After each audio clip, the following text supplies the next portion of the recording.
RTVE, Radio-Télévision La Voix de l'époux, première chaîne de la révélation. RTVE, tout un programme.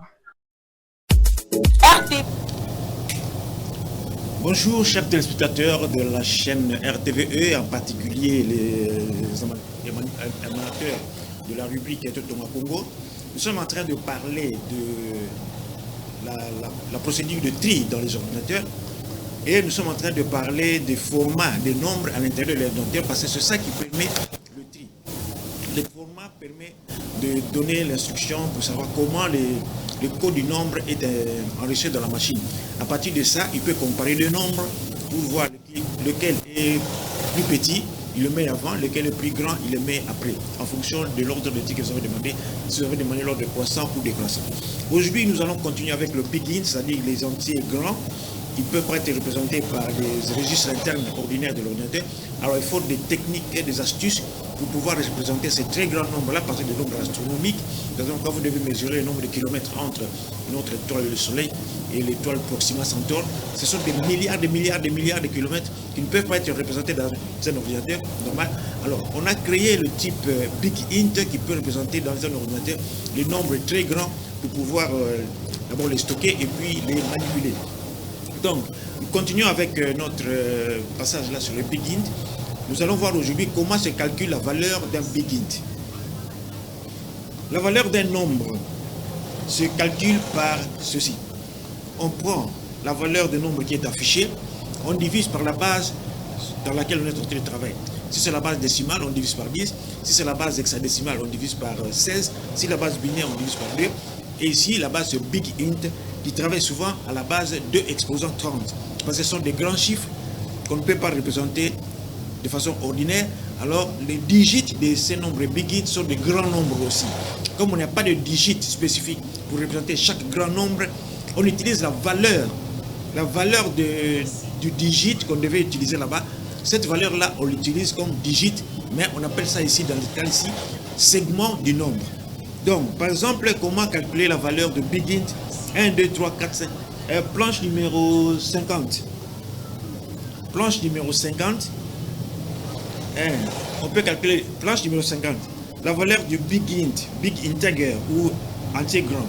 1, 2, 3, 4, 5, 6, 7, 8, 9, 0. 1, 2, 3, 4, 5, 6, 7, 8, 9 en décimale. On prend donc le nombre planche numéro 50. On prend donc le nombre là. On le divise par la base. Notre base c'est 2 exposant 30. Donc 1, 2, 3, 4 jusqu'à 1, 2 fois jusqu'à 9. Divisé par la base exposant 2 exposant 30. On a 2 exposant 30, c'est 1, 2, 3, 1, 2, 3, 1 700, quelque chose comme ça. 10, 73, 74, 18, 24. Donc on prend le nombre 1, 2, 3, 4, 5, 7, 8, 9, 0, 1, 2, 3, 4, 5, 7, 8, 9, divisé par la base qui est 230, 2 exposant 30, qui est 107, 300, quelque chose comme ça. On trouve là le quotient 11 049, quelque chose comme ça, et un reste de 10,38, 10, 38. Alors le reste là, c'est le premier digit, donc digit 0, donc le digit de l'extrême droite de notre nombre. Par exemple. Et puis on prend maintenant le reste là, le quotient, qui était 11 049, 78 0945. Le quotient là, on le divise encore par la base. Notre base, c'est 2 exposant 30 parce que c'est un Big Int en format langage Python. Donc, ça donne un quotient de 1 avec un reste de 76 039 121. Maintenant, le 1 là, on divise encore par la base. Il donne comme quotient 0 avec un reste de 1. Donc, maintenant, là, ce sont des segments du digit en base d'exposant 30 de notre nombre 1, 2, 3, 4, 5, 7, 8, 9 jusqu'à 1, 2, 3, 4 jusqu'à 9 encore. Maintenant, il faut réassembler ces digits-là. Ces digits-là ne se mettent pas côte à côte seulement, ce n'est pas une succession de digits. Ce sont des digits, c'est-à-dire des valeurs pondérées. Ce sont des valeurs pondérées du nombre qu'on met côte à côte dans une array. Par exemple, ici, l'array, le dernier reste, c'était 1, on met ça à gauche. Comme c'est un Big Int, on le fait terminer par la lettre N, qui signifie Big Int. Le deuxième nombre, le deuxième reste, c'était 76 039, quelque chose comme ça. Alors, on le met en deuxième position, avec toujours le nombre N pour signifier le Big Int. Alors, le premier reste qu'on avait, c'est 10 309. Ça, c'est le digit de l'extrême droite. Maintenant, chaque digit là, chaque valeur de digit là, comme ce ne sont pas vraiment des digits comme tels, ce sont des valeurs, on appelle ça segment du nombre. Alors maintenant, pour reconstituer le nombre là, pour calculer la valeur de ces bigits là, 1N, 760, tout ça, qu'est-ce qu'on fait? On fait le processus inverse. On prend le premier segment qui est à l'extrême droite. On le multiplie par le digit, par la base exposant la position. Passer, on compte de droite vers la gauche. La première position c'est 0, la deuxième position c'est 1, la troisième position c'est 2, ainsi de suite. Donc, on prend le premier nombre, le premier digit de l'extrême droite, 10, 38, 73, quelque chose, n, multiplié par la base. Notre base, nous avons dit que le bigit en Java, en Python, il fonctionne sur base de 2 exposants 30. On expose maintenant, on élève l'exposant de la position 0, et ça donne comme 2 exposants 30, exposant 0 c'est 1, donc nous retrouvons notre nombre qui est 10, 38, 71, quelque chose comme ça. Bon, maintenant on prend le deuxième nombre qui est en position 1, 760, 39, on multiplie par la base qui est 2 exposant 30, exposant la position, ça donne 81, tout ça. Et maintenant on prend le troisième segment qui est à l'extrême gauche, en position 2, on prend sa valeur qui est 1, on multiplie par 2 exposant 30, ça c'est la base, exposant la position, ce qui donne 1 milliard, c'est combien là? Alors quand vous additionnez les valeurs réelles de ces segments, les valeurs pondérées de ces segments, nous retrouvons notre big int qui est en haut, qui est le 1, 2, 3, 4, 5, 6, 7, 8, 9, 0, 123, 46, 789. Page 51. Avantage de représenter un bigit. 1, 2, 3, 4, 5, 6, 7, 8, jusqu'à 7, 8, 9. En représentation, 64 bits nécessiterait 61 bits, en vrai 64 bits. Parce qu'il faut aligner les nombres. On aligne en fonction des segments, la taille du segment. On ne peut pas commencer un nombre ou une nouvelle donnée à l'intérieur d'un segment. Il faut le commencer après la fin du segment précédent. Donc, c'est comme ça que normalement ce nombre-là prend 61 bits, mais en vrai, il consomme 64 bits. Son équivalent bigit, c'est 1N, 760, tout ça, comme on avait vu, nécessite 3 registres de 30 bits, ce qui fait 90 bits. Pour ce nombre, le bigit utilise 40% d'espace en plus par rapport à la notation normale. Donc, 90 bits par rapport à 64 bits. Il n'y a pas d'avantage spatial avec le bigit pour représenter ce nombre-là malgré les grands, parce qu'on peut le représenter avec les entiers normaux. Il n'y a pas d'avantage spatial. Donc, comme ce nombre peut être contenu dans un registre 64 bits, on peut mieux le représenter comme entier 64 bits pour économiser l'espace. On verra quel est le nombre maximal qu'on peut représenter dans un entier 64 bits. Planche numéro 52. Avantage de représenter un bigit. Avantage réel du bigit sur les registres 64 bits. Dépassement des limites. Bigit peut représenter des nombres entiers de plus de 64 bits, donc supérieurs à 18, 446, 744, donc des milliards de milliards. 1, 2, 3, 1, 2, 3.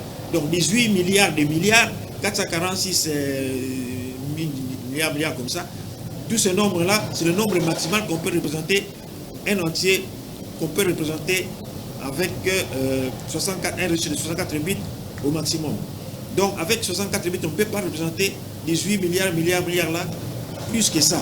Ça, c'est le nombre maximal qu'on peut représenter dans un registre 64 bits normal pour un entier. Le deuxième avantage, c'est l'optimisation des opérations. Les registres plus petits, exemple 30 bits du bigint, permettent de calculer parallèle et les calculs parallèles et réduisent la complexité algorithmique. On a vu que les bigint n'ont pas de limite. On peut les représenter avec un segment, mais toujours des valeurs de 100 exposant 30. On peut représenter avec 2 segments, à 3 segments. Et plus le nombre devient grand, on augmente le nombre de segments. Contrairement aux entiers normales où la taille est fixe et donc avec une valeur limitée qu'on ne peut pas dépasser, comme on a vu au premier point là, dépassement des limites. Bon. Donc les registres plus petits, exemple 30 bits du bigint, permettent des calculs parallèles et réduisent la complexité algorithmique. Flexibilité mémoire. Les entiers classiques type natif sont à taille fixe, 32 ou 64 bits. Les bigits allouent uniquement les registres nécessaires et plus de registres si nécessaire en fonction de la taille du nombre. Donc la taille de bigit est variable. On appelle variable dynamique, taille dynamique. Le BigInt est donc une solution spécialisée pour l'arbitrairement grand, pas pour l'économie d'espace sur les petits nombres. Son avantage spatial, c'est-à-dire l'espace consommé. Son avantage spatial est relatif à sa capacité à gérer l'infaisable autrement, les très grands nombres. Les entiers ordinaires là ont l'avantage d'économiser un peu d'espace, mais c'est valable seulement pour les petits nombres. Quand le nombre dépasse 18 milliards, tout ça, là on ne peut plus représenter le nombre dans un registre 148, on est obligé de passer au BigInt. Mais plus le nombre est grand, plus le nombre est très grand, la perte est aussi minimisée. Planche numéro 53, 3C4. Petite application qui fait ce calcul. Par exemple, bon, ça on avait déjà vu, on répète, le nombre initial c'est 1, 2, 3, 4, 5, 6, 0, 1, 2, 3, 0. On divise par la base, on trouve le premier digit ou le premier segment qui est 10 300, quelque chose comme ça. On prend le quotient de ce nombre-là qui est 11 400, on divise par la base encore, on trouve le deuxième segment. Là, nous avons le premier segment qui est 10, tout ça à droite, et le deuxième segment, donc le deuxième reste, c'est 760. On prend maintenant le deuxième quotient, on divise le deuxième quotient qui est 1, on divise par 2 exposants entiers à la base, donc le reste, les quotients maintenant c'est 0. Nous avons maintenant les 3 digits, le premier digit qu'on a calculé, le deuxième digit qu'on a calculé, et le troisième qui est 1. Nous retrouvons nos segments là. Tous les digits segments, tous les digits ou segments de base d'exposant du nombre initial. Donc ça fait l'array N 760. Ça représente la notation BigInt, la valeur de notre nombre 1, 2, 3, 4, 5, 6, 8, 9, 10 en décimal. En BigInt, on le représente comme array de 1N, 760, 360 de N, et puis 7, 10, 387, ainsi de suite de N. Planche numéro 54. Vérification de la procédure SIO. Trouver les digits ou segments décimaux de 7295 décimales. Pour la vérification, on prend une base que tout le monde peut vérifier, pas une base sophistiquée, parce que si on fait ça avec le BigInt, on va croire que c'est peut-être faux. On prend ça avec une base que tout le monde peut vérifier, que tout le monde connaît, donc la base décimale que nous avons toujours utilisée. On prend par exemple le nombre 7295, on veut retrouver ces digits. On prend 7295, planche numéro 54. On prend notre digit de départ, on divise par la base, notre base est 10, donc c'est la base décimale. On trouve le reste 729, et le quotient 729 avec un reste de 5. Le 5 là, c'est le digit le plus à droite, le digit 0. On prend maintenant le quotient de notre première division, qui est 729.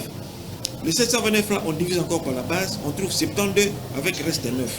Le 9, c'est le deuxième digit à partir de la droite. On prend maintenant le deuxième quotient là, 72, on divise encore par la base, on trouve quotient 7 avec un reste de 2. Le 2 là, c'est le troisième digit à partir de la droite. On prend maintenant le dernier quotient là, le 7, qu'on divise par 10, on trouve un quotient de 0 avec un reste de 7. Le 7 là, c'est le quatrième digit à partir de la droite. Comme on avait dit, 5 c'est le digit 0, donc c'est le nombre le plus à droite, et 7 c'est le digit 4, donc le chiffre le plus à gauche. Alors pour reconstituer ça, vous n'avez qu'à remonter 7, 2, 9, 5 et on retrouve notre chiffre de départ 7295. C'est la même procédure qu'on avait fait quand on avait reconstitué le BigInt, mais là c'était avec la base de BigInt de exposant 30. Maintenant c'est avec la base décimale avec le chiffre 10 comme base. Planche numéro 55, vérification avec la base hexadécimale. On prend le nombre DBCA, page numéro 55. On prend le nombre DBCA hexadécimal. On avait vu que les nombres décimaux vont de 0 à 16. Il n'y a pas de digits, de chiffres uniques pour représenter des nombres, des quantités à partir de 10. Donc A représente 10, on a pris dans les lettres d'alphabet. B égale 11, C égale 12, A égale 10, D égale 13. On prend donc le nombre DBCAH qui correspond au nombre décimal. Donc, planche 55. On prend le nombre DBCAH qui correspond au nombre décimal 56 266.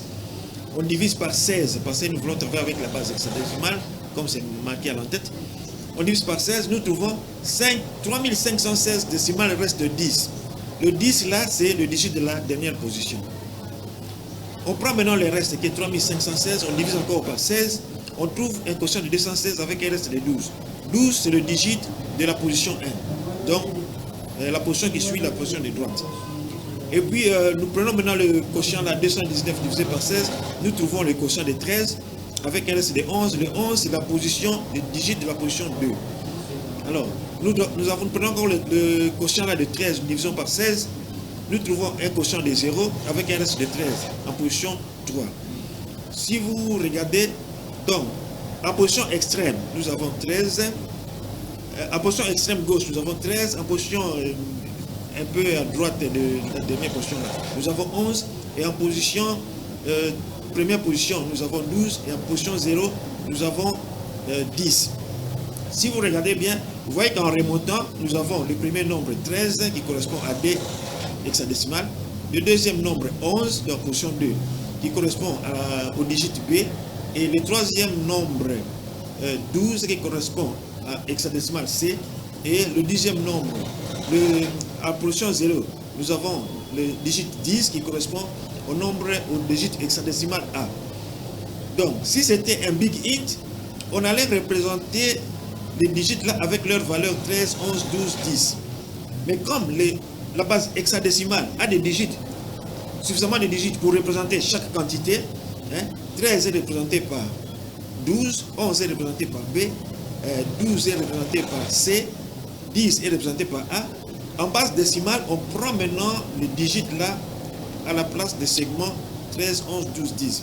Mais en digits, on allait mettre 13,11,12, 13. Donc c'est ça la notation, comme nous avons mis en bas, c'est ça la notation en format big int et en format hexadécimal, c'est DBCAH et en format décimal, c'est 6266. Donc cela donne les segments ou digits suivants représentés en base hexadécimale d'exposant 4, les segments étant représentés en base décimale. Donc, notre segment DBCA, notre nombre DBCA, vous voyez que c'est la succession de 13, 11D, 12D, 10D, comme c'est présenté en haut. 13A. 13, c'est équivalent de D, 11 équivalent de B, 12 équivalent de C, 10 équivalent de A. Planche numéro 56. Vérification avec la base hexadécimale. Ça, on a déjà fait. On a déjà fait le D correspond à 13, le C correspond le B correspond à 11, le C correspond à 12, le A correspond à 10. Planche numéro 57. Rappel sur les limites des entiers en JavaScript. Les entiers sont représentés dans l'objet number, sont gérés par l'objet number. Il y a ce qu'on appelle le max-safe integer, c'est-à-dire le nombre le plus entier, le nombre entier le plus grand qui soit sûr, qui soit fiable.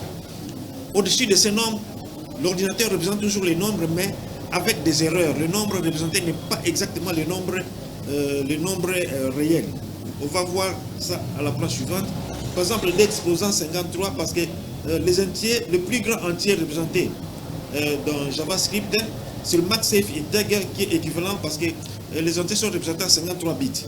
Donc 2 exposant 53 moins 1, ça donne 9 milliards des histoires comme ça c'est affiché là-bas. Au-delà de ce nombre, il faut utiliser le big int. Planche numéro 58. Rappel sur les limites des entiers. Planche numéro 58. Planche numéro 58. 58 4B. Quand nous faisons par console 900, tout ça, vous voyez, il affiche ce nombre-là exactement. Mais quand nous ajoutons 1 à ce nombre-là, vous voyez qu'il affiche encore bien. Mais quand nous ajoutons 2 à ce nombre-là, le résultat n'est plus le même parce que ce nombre-là plus 1 et ce nombre-là plus 2 donnent le même résultat. Donc, le résultat n'est plus fiable. Le nombre-là dépasse ce qu'on appelle le max safe integer. Au-delà, ça affiche toujours des chiffres, mais ce sont des chiffres qui ne sont pas réels, qui sont exposés à des erreurs. Quand on fait console log 700, tout ça, plus 3, notre note de départ, vous voyez qu'il est passé de 92 à la fin à 94 à la fin. Donc, il saute avec une incrémentation de 1. Le nombre donne une différence de 2. Ce qui donne que la représentation de ce nombre dans la mémoire n'est plus fiable parce que ça dépasse la capacité interne de l'ordinateur à représenter le nombre. On pense que l'ordinateur ne commet pas d'erreur, mais vous faites des calculs, vous trouvez ça, vous pensez que c'est normal, vous faites confiance et Sur le terrain, peut-être que ça va vous donner des surprises parce que les nombres là ne représentent pas la réalité. Donc, dans les grands systèmes, comme les big calculateurs, là, les calculateurs, super calculateurs qu'on utilise dans les grands centres de recherche en Europe et partout, ce sont des ordinateurs qui ont des gros registres et qui ont des grandes capacités, travaillent avec ce qu'on appelle, c'est quoi là, beaucoup d'ordinateurs dans le monde se mettent ensemble pour travailler comme un seul ordinateur. Là maintenant, il y a plus de précision et plus de vitesse. Planche numéro 59. Planche numéro 59, le format IEEE 754 de flottant. Page numéro 59. La représentation IEEE 754 des nombres flottants est une norme largement utilisée pour représenter les nombres réels à virgule flottante en binaire. Donc, pour représenter les nombres à virgule flottante, tout comme les nombres entiers, tout comme les caractères, tout ça, il faut les représenter dans l'ordinateur sous format binaire. Tout est représenté avec une combinaison des chiffres 1 et des chiffres 0. Que ce soit des nombres, des caractères, des quoi là, ou bien des nombres entiers, ou bien des nombres flottants, c'est-à-dire virgule flottante. Tout est représenté en format binaire. IEEE signifie Institute of Electrical and Electronics Engineer.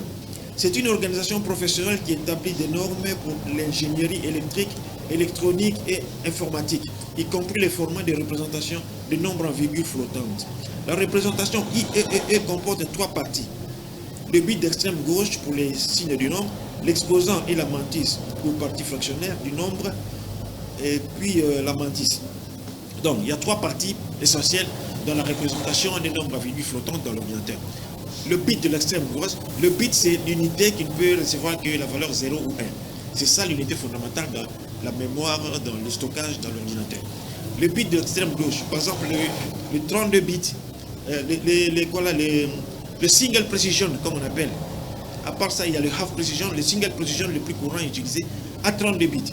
Parmi ces 32 bits, le bit de l'extrême gauche, c'est le bit du signe. Quand il a 1, c'est un nombre négatif. Quand il a 0, c'est un nombre positif. Et puis viennent 8 bits qui suivent le bit 1 là. 8 bits qui représentent l'exposant. L'exposant. Et puis viennent la mantis, si c'est combien 38, quelque chose comme ça, 38 bits. L'exposant, c'est-à-dire la partie fractionnaire. Mais dans les nombres normalisés, le nombre fractionnaire là, la mantis, est automatiquement précédé de 1. Ça, ce n'est pas marqué. Il n'y a pas un stockage dans la représentation du nombre dans l'ordinateur, mais c'était implicite. C'est-à-dire que vous prenez cette mantis-là, automatiquement, vous-même, vous ajoutez 1 devant la virgule de cette mantis-là. Et dans les nombres dénormalisés, la partie implicite là vaut toujours 0, parce que les nombres dénormalisés, ce sont des nombres qui sont très proches de 0, que l'ordinateur a des difficultés à représenter. Vraiment, normalement, il ne peut pas les représenter, mais il y a des trucages, comme on verra plus loin, qui permettent quand même de représenter ce nombre-là, pas exactement avec leur précision, c'est comme les nombres entiers qui sont au-delà de 2 exposants 64. Alors, mais ce n'est pas avec beaucoup de précision, mais quand même ça permet de représenter, par exemple, quand vous voulez représenter 2,45, bon, si vous n'avez pas 3 positions, vous allez représenter par 2,5. Ce n'est pas vraiment la même chose parce que 2,45 c'est 2,45, 2,5 c'est autre chose, mais on est quand même très proche de 2,5, de 2,45. C'est comme ça qu'on a inventé les nombres dénormalisés pour représenter les nombres très proches des 0, entre 1 et 0. Malgré que ce n'est pas très précis, mais quand même ça donne une idée, on permet d'avoir quand même des nombres très petits qui se rapprochent de la réalité. C'est pour cela qu'on les appelle dénormalisés. Parce que là aussi, on verra plus tard que la mantis des nombres fractionnaires, la mantis est biaisée. C'est-à-dire que quand on a la mantis, pour ne pas avoir des mantis négatives, exposants négatifs, on additionne la mantis de chiffre 254 pour que la quantité de la mantis commence par 0 jusqu'à 500, quelque chose comme ça. C'est ça qu'on appelle biaisé. Maintenant, pour représenter les nombres très petits, ce système-là ne fonctionne pas. On prend un exposant arbitraire 1 pour représenter le nombre très petit. Alors ils font des acrobaties là pour pouvoir représenter le nombre très, très petit, quand même très proche de la réalité, mais pas tellement exact. C'est comme ça qu'on appelle dénormalisé. Planche numéro 60. Le format IEEE 754 est flottant. La représentation IEEE 754 des nombres flottants définit plusieurs formats de taille, chacun avec une même structure commune. La structure commune, c'est le bit du signe à l'extrême gauche. 1 c'est négatif, 0 c'est positif, l'exposant et puis la mantis. Dans les nombres normalisés, on avait dit il y a un 1 implicite qu'on ajoute à la mantis là avant la virgule. Dans les nombres dénormalisés, devant la virgule, il y a le nombre de chiffres 0. Donc, la représentation générique, c'est S suivi de l'exposant, suivi de la mantis. S, c'est le signe de bit de signe, 0 pour positif, 1 pour négatif. Et c'est le nombre de bits pour l'exposant, codé en exposant biaisé, comme j'avais dit. M, c'est le bit pour la mantis, pour la partie fractionnelle du nombre. En notation normalisée, le 1 avant la virgule est implicite. Donc, en notation normalisée de nombres normaux, là, il y a automatiquement un implicite qui n'est pas marqué, qui n'est pas stocké dans l'ordinateur, mais vous, quand vous faites les calculs, bien quand l'ordinateur fait des calculs sur ce nombre-là, automatiquement, il ajoute un 1 avant la mantis là, devant la virgule. Planche numéro 61. Comme j'avais dit, les nombres flottants ont des tailles. Par exemple, ici, nous allons le format, la taille, le signe, les bits, l'exposant, la mantis. Donc, le half precision, il a 16 bits. Les half precision sont représentés sur 16 bits. Le bit du signe est toujours à 1 pour représenter les nombres négatifs. Il y a l'exposant, le nombre de bits pour l'exposant. Pour les half binaires, 16 bits. La taille totale est de 16 bits. Le signe du bit, 1, c'est moins 1 comme d'habitude. L'exposant a 5 bits. Et la mantis a 10 bits. La précision est de 3 chiffres décimaux. C'est-à-dire, avec ce format-là, il n'y a que 3 chiffres après la virgule qui sont sûrs. Tous les restes là ne sont pas sûrs. C'est comme on avait dit 2,45. Si vous arrondissez ça, vous avez 2,5. Vous avez une petite erreur parce qu'il y a une arrondie. Bon, il y a le single precision qui a 32 bits. Le signe de bit, c'est toujours 1 pour les nombres négatifs. Son exposant à 8 bits. La mantis est représentée sur 23 bits. La précision de ces nombres est sur 7 chiffres décimaux. C'est-à-dire, après la virgule, 7 chiffres sont sûrs. Les restes là, même si vous avez 1 milliard de chiffres après les 7 chiffres-là, ces chiffres-là ne sont pas sûrs. Donc, il y a le double précision des binaires représentés. Le binaire est représenté à 64 bits. Ils ont 11 bits à l'exposant et 52 bits de la mantis. Et la précision de ce nombre, c'est 15 à 16 chiffres après la virgule. Par exemple, l'exposant 11 bits, mantis 52 bits. Pour avoir le nombre maximal qu'on peut représenter avec les 11 bits, vous faites facilement 2 exposants 11 moins 1. Ça, c'est le nombre maximal qu'on peut représenter. Mais dans la partie mantis, ce n'est plus cette procédure-là. On fait 1 divisé par 2 exposant la position, et plus 1 sur 2 exposant la position. Ainsi, on prend tous ces chiffres-là, toutes ces fractions-là, on les additionne, et puis on additionne avec la partie entière implicite de la mantis. Le nombre à virgule flottante et 754 quadruple position, quad pour précision, ils ont au total 128 bits. Donc le premier bit est toujours le bit du signe, une position.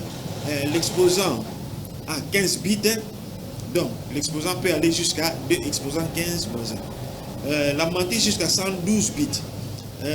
La précision de ces chiffres, quad précision, c'est des 34 chiffres, c'est-à-dire à partir de la virgule, les 34 premiers chiffres après la virgule sont des chiffres sûrs, mais après là-bas, même si c'est un ordinateur qui a calculé, les chiffres là, après la partie du 35e chiffre, après la virgule, ne sont plus sûrs, ce sont probablement des chiffres erronés. Planche numéro 62, détail pour le format single precision 32 bits. 1, c'est bits du signe, 8 c'est bits, ça c'est pour les 32 bits, 8 bits pour l'exposant, 23 bits pour la mantis.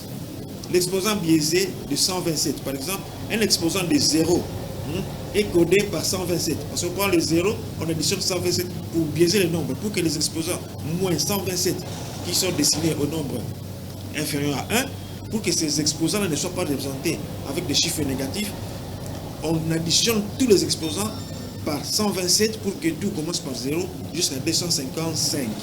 De cette façon, on peut facilement comparer le nombre, les additionner et les manipuler, toutes les manipulations facilement. Donc, par exemple, un exposant de 0 est codé par 127. Donc, E égale 0, 1, 1, 1, 1, 7. La mantis est implicite. On suppose qu'il y a un 1 devant la mantis, la valeur de la mantis.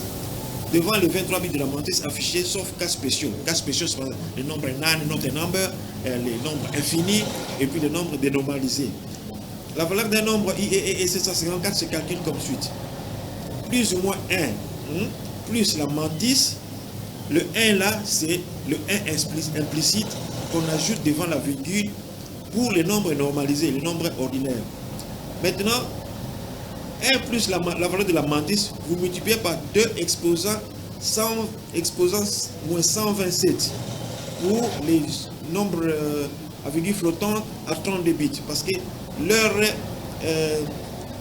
leur exposant est biaisé de 127. La valeur réelle de l'exposant, on additionne 127. Donc, pendant que vous calculez la valeur du nombre, vous devez prendre l'exposant là, la valeur de l'exposant qui est affiché, qui est enregistré. Vous devez soustraire 127 pour retomber à l'exposant réel. Donc, deux exposants, l'exposant affiché, moins 127 pour tomber sur l'exposant réel, pour avoir le nombre exact. Donc, on biaise d'abord pour enregistrer le nombre, et puis on débiaise en soustrayant 127 pour retrouver l'exposant normal, et on applique la formule là, 1 plus mantis multiplié par 2 exposants, l'exposant débiaisé, donc l'exposant affiché moins de 127, la valeur du biais. Planche numéro 67. Voici ici comment les nombres virgule et sont affichés. Le nombre de 0 est affiché à partir du chiffre, à partir du signe 0, mantis 0, et tout leur exposant 0, toute la mantis 0. Le nombre moins 0, il y a une différence entre 0 et moins 0, mais dans la pratique c'est la même chose, sauf que 1 divisé par 0 ça donne plus l'infini, 1 divisé par moins 0 ça donne moins l'infini. Mais dans l'ensemble, la pratique c'est la même chose. Le nombre moins 0, vous voyez comment il a représenté le bit le plus extrême. La notation c'est la même chose, 0 et moins 0, c'est la même notation, sauf que le bit de l'extrême gauche est à 1 pour signifier que le nombre là est à 0. Ici, on n'utilise pas le système qu'on appelle complément à 2, parce que le complément à 2, on fait beaucoup de calculs pour faciliter les calculs, pour faire par exemple le nombre plus son inverse, ça donne 0. Mais ici, c'est la notation ordinaire qui ne passe pas par le principe de complément à 2. On change seulement le nombre qui est à l'extrême droite, le bit de l'extrême droite qui donne le signe du nombre. 0, c'est tout en 0. Et moins 0, c'est tout en 0 avec signe, bit du signe activé à 1. Le nombre 1 est représenté par 0, 0, 11. 0 pour le signe du bit, 0, 1, 1, 1, 1, 1 pour la partie l'exponent. Et puis la mantis c'est 1, 0, 0, 0, mais il faut ajouter, ça c'est la partie fractionnelle, il faut ajouter le 1 implicite avant la virgule pour ce nombre 1 là. Moins 1 est affiché. Vous voyez, c'est la même représentation, mais on active le bit du signe à l'extrême gauche qui est de 1 pour signifier que c'est un nombre négatif. Et le 2,5 est représenté par 0,0, bit du signe 0, 1 au devant de l'exposant, le reste là c'est 0, et puis 0, 0, 1, ça c'est la mantis, ça c'est la partie fractionnelle à laquelle il faut ajouter 1 devant la virgule. Planche numéro 64. Bon, différence entre 0 et moins 0, on en a déjà parlé. 1 divisé par 0, c'est plus l'infini. 1 divisé par moins 0, ça fait moins l'infini. Bon, planche numéro 65. Planche 65, tous les bits de fraction sont à 1. Exemple, la mantis maximale. Tous les bits de fraction sont à 1. Ça, c'est valeur maximale qu'on peut représenter en simple précision. La valeur maximale qu'on peut représenter cette simple précision à tous ces bits de fraction, donc la mantis égale à 1. Il n'y a pas de 0, tous les chiffres binaires là sont à 1. La valeur maximale est donc 1 plus 1, toute cette formule là, ça vous donne la valeur maximale du nombre de virgules flottantes qu'on peut représenter en simple précision, c'est-à-dire 32 bits. Ce nombre c'est 3,40 multiplié par 10, exposant 38, c'est-à-dire après la virgule nous avons 38 chiffres, 38 digits. 3,40, tout ça avec 10 chiffres après la virgule, c'est le nombre maximal de précision, single précision, de format nombre virgule flottante. Cette valeur est classiquement citée comme le plus grand float 32 positif qu'on ne peut pas dépasser. Float 32, c'est-à-dire nombre flottant avec une taille totale de 32 bits. Planche numéro 66. Remarque pour les valeurs spéciales. Si l'exposant est égal à 250, c'est-à-dire tous les bits de l'exposant sont à 1, ça donne un exposant de 255. C'est une valeur spéciale, soit l'infini ou le nan, not a number. Il y a plusieurs not a number, plusieurs nan, on verra ça plus tard. Ce n'est pas un nombre normalisé ou dénormalisé, mais une valeur spéciale, c'est-à-dire qu'on ne peut pas utiliser dans les calculs. Parce que l'infini, il y en a beaucoup. Si tu prends 2 milliards, 2 milliards, 2 milliards, c'est l'infini. Tu multiplies ça au carré, tu trouves encore un autre infini. Tu multiplies encore celui-là au carré, donc l'infini va jusqu'à l'infini. Donc il n'y a pas une valeur précise pour l'infini comme pour le nan. Si vous faites dans l'ordinateur, vous demandez nan égale nan, il vous dira c'est faux. Parce qu'il y a plusieurs valeurs de nan. Not a number. Bon, si l'exposant est égal à 0, c'est tout à 0, tous les bits de l'exposant sont à 0. Si la moitié est égale à 0, ça donne le nombre 0, comme on avait vu là. Si l'exposant est à 0, tout le reste à 0, donc ça donne le nombre 0. Si la moitié est différente de 0, ça donne un nombre dénormalisé, très proche de 0. Alors à ce moment-là, on donne un nombre dénormalisé qui ne représente pas tellement la réalité, mais c'est très proche de la réalité, comme j'avais dit 2,45 et 2,5. C'est pas la même chose, mais on a quand même une idée sur la grandeur, la magnitude de ce nombre. Mieux vaut ça que ne pas avoir ça.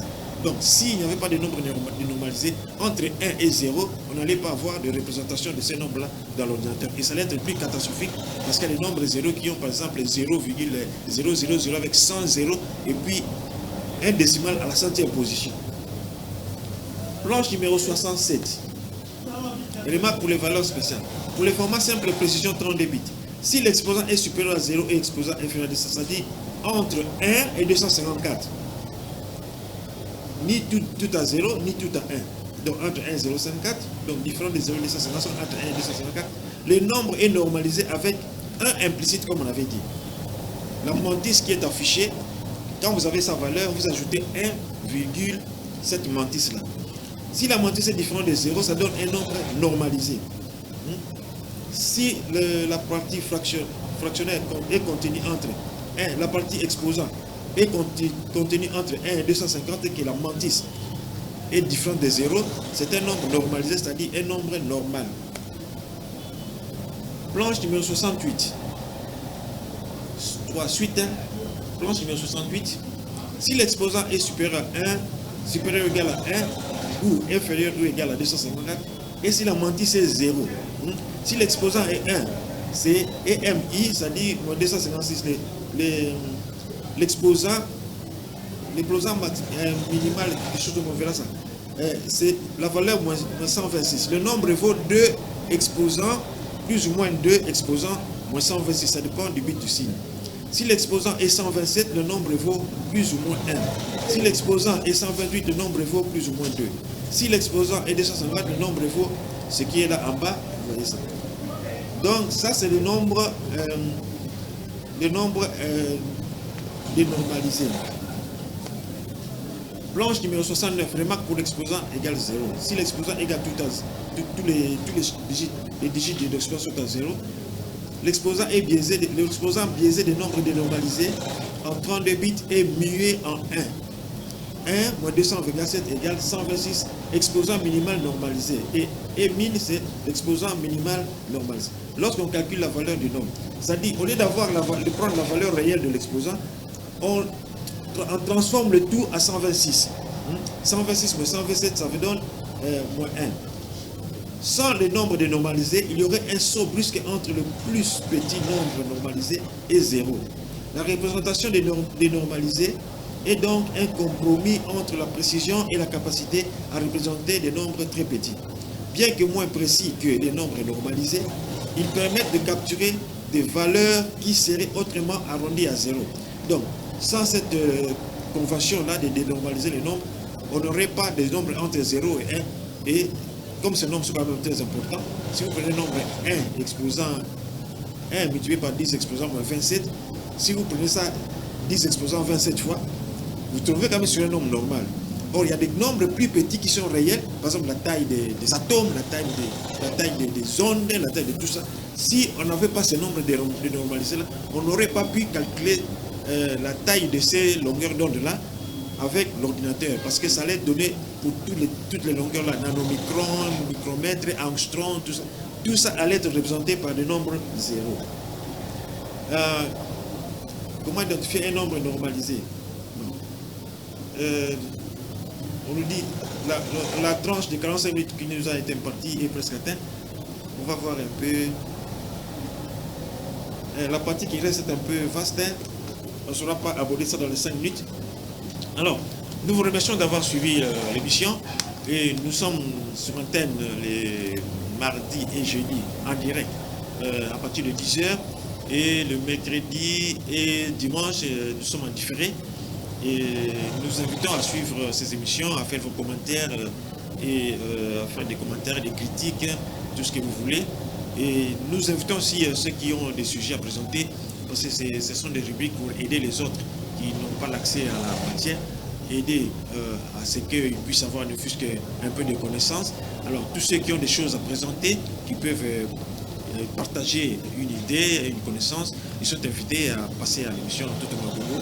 Vous prenez contact avec nous, le numéro de téléphone est là et on va vous programmer, vous laisser le plateau pour que vous puissiez vous exprimer, comment dirais-je, essayer d'informer tout le monde sur ce que vous savez et ce que vous semblez vouloir partager.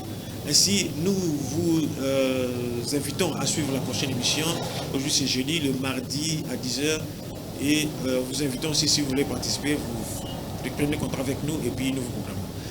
Sur ce, nous vous disons au revoir et à la prochaine fois. Nous vous souhaitons toutes les bien bonnes choses. Que Dieu soit avec vous. Ciao.